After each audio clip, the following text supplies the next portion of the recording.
So hello everyone, welcome back. Let's start problem number 12. Use Gauss law to find electric field inside the uniformly charged solid sphere of charge density rho. Okay, so we have to calculate electric field inside the solid sphere now with charge density rho. Problem number 12, page 76. So let this be a solid sphere of radius is not given. Let us suppose radius is r. So let us draw a Gaussian surface here of radius small r. Alright, so we have to calculate the electric field inside. So for inside,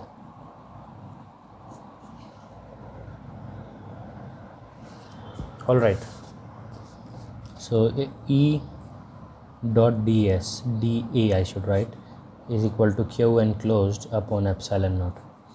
So E into 4 pi r square, small r square. Why small r square? Because it is the area enclosed by the Gaussian surface. Alright, into q enclosed is rho d tau integration. Why rho d tau? Because we have given surface charge density here. So we'll get rho into, and d tau is r square sine theta d theta d phi and a dr. I forgot to write dr here. Okay, so on evaluating it from rho by epsilon naught, from the integration goes from r square dr from 0 to r small r and sine theta d theta and d phi 0 to 2 pi, 0 to pi and 0 to r. So E 4 pi r square. Alright, so we get E into 4 pi r square into is equal to rho by epsilon naught r cube by 3 into, on solving this we get 2 and on solving this we get 2 pi. So total 4 pi. So 4 pi cancel. E is equal to rho by epsilon naught into r by 3.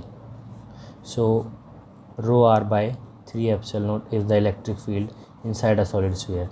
It is used many times inside in competitive exams, so you must remember it. Okay, so if you want to change it into the q enclosed, then just put the value of q as rho as in terms of q.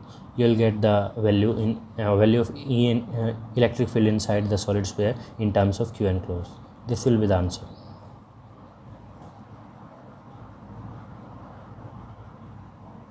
Thank you.